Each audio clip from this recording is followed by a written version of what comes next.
আসসালামু আলাইকুম বন্ধুরা, সবাই নিশ্চয়ই ভালো আছেন। তো আমরা যারা পাখি পালতে চাচ্ছি অনেকের একটা দ্বিধায় পড়ে যায়, সেটা হচ্ছে যে আপনি লাভবার্ড পাখি নিয়ে কাজ করবেন না কোকাটেল পাখি নিয়ে কাজ করবেন। এটা অনেকে অনেক ধরনের চিন্তা ভাবনা শুরু করে দেন। তো সেক্ষেত্রে আমার ব্যক্তিগত মতের ক্ষেত্রে যদি আপনারা জানতে চান, সেটা হচ্ছে যে লাভবার্ড এবং কোকাটেল দুইটা পাখি আসলে অনেক ভালো ডিম বাচ্চা করে। এখানে প্রথমত কথা হচ্ছে যে লাভবার্ড পাখি অ্যাডাল্ট হয় 10 থেকে 12 মাস বয়সে। কোকাটেল পাখি ফুল অ্যাডাল্ট হয়, যেখান থেকে ডিম বাচ্চা করাতে পারবেন সেটা হচ্ছে যে আপনার 14 থেকে 16 মাস বয়সে। আমি 14 থেকে 16 মাস বয়সে কোকাটেল পাখিগুলোকে দুধে দিয়ে থাকি। তো এই ক্ষেত্রে আপনারা যে কাজটা করতে পারেন সেটা, পাখি হচ্ছে সুন্দর জিনিস, পছন্দের জিনিস, যার যেটা ভালো হয় সেটা নিয়ে কাজ করতে পারেন। তো কমার্শিয়াল যদি চিন্তা করেন, ইন্টারন্যাশনালি কমার্শিয়াল হচ্ছে লাভবার্ড পাখি, হচ্ছে কমার্শিয়াল পাখি। লাভবার্ড পাখি থেকে কমার্শিয়ালি সবাই যেটা খামার করে লাভবার্ড পাখি দিয়ে করে। কোকাটেল পাখিও আপনার কমার্শিয়ালভাবে করা যায়, তবে দুটো পাখি অনেক ভালো ডিম বাচ্চা করে। আপনি চাইলে কোকাটেল পাখিতে করতে পারেন, বাট আমি কিন্তু পছন্দ কোকাটেল পাখি কিন্তু কমার্শিয়াল খামার করছি, বা আপনারা দেখেছেন বা করতেছি। এখানে আলহামদুলিল্লাহ কোকাটেল পাখিতে কিন্তু অনেক ভালো রেজাল্ট পাই।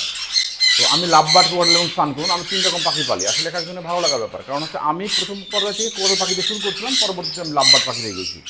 তো আপনার যদি কোকাটেল পাখি পছন্দ হয়, যেমন আমার কোকাটেল পাখি অনেক ভালো লাগে, কারণ অনেক বিগ সাইজের, দেখতে অনেক সুন্দর, অনেক একটা বোল আছে, সুন্দর পাখি। তো সেক্ষেত্রে আমি কোকাটেল পাখি পালতে ভালো লাগে, ওই জন্য কোকাটেল পাখি আমি পালি, বা ওখান থেকে আমি খুব ভালো ডিম বাচ্চা করাতে পারছি, বা আমি একজন নিজের কাছে মনে হয় যে আলহামদুলিল্লাহ আমি অনেক ভালোই পারি ডিম বাচ্চা করাতে। সেক্ষেত্রে পরবর্তীতে আমি লাভবার্ড পাখি নিয়ে শুরু করছি।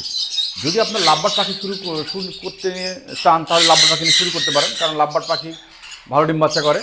তো সেক্ষেত্রে বছরে লাভবার্ড পাখি থেকে 3বার ডিম বাচ্চা পাওয়া যায়। এই প্রচণ্ড গরম জুন জুলাই এই দুইটা গরমের সময় পাখিগুলো রেস্টে থাকে, এবং অন্য সময় কিন্তু পাখিগুলো ব্রিড করে বছরে 3বার। কোকাটেল পাখি থেকেও বছরে 3বার আমরা ব্রিড নিয়ে থাকি, বিশেষ করে ডিসেম্বর এবং জানুয়ারি, এই 2টা মাস কোকাটেল পাখি আমরা রেস্টে দিই, কারণ প্রচণ্ড শীতের ক্ষেত্রে কোকাটেল পাখি রেস্টে দিলে ভালো হয়। শীতের সময় কোকাটেল পাখি রেস্টে থাকে, এবং শীতের সময় লাভবার্ড পাখি কিন্তু ভালো ডিম বাচ্চা করে। দুইটা পাখির দুই রকম বৈশিষ্ট্য।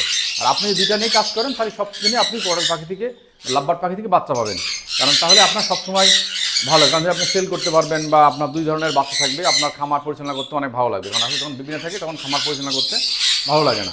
এই জন্যে আপনি চাইলে দুইটা নিয়ে কাজ করতে পারেন। তবে দুইটা পাখি ভালো, মার্কেটে খুব ভালো চলে, দুইটারই খুব সুন্দর চাহিদা আছে।